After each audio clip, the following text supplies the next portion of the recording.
Hej, jeg står her med 2 skoleelever og skal spørge om nogle spørgsmål omkring den nye skolereform.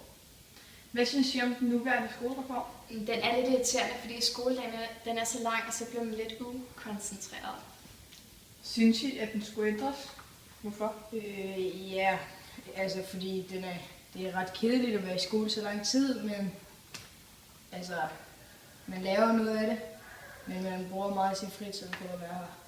Og så er det meget godt, at vi er aktive hver dag. Hvad er godt at være dårligt?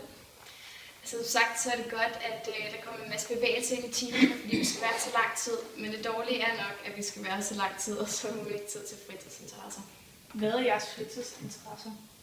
Jeg går til fodbold. Og jeg går til dansk, muskulning og fransk. Har I tid til det? Ja, men det ligger så meget sent på aftenen. Lektiecafé. Bruger I den? Nej. Kunne I tænke jer at bruge den? Nej, fordi det ligger lige på ens træningstid.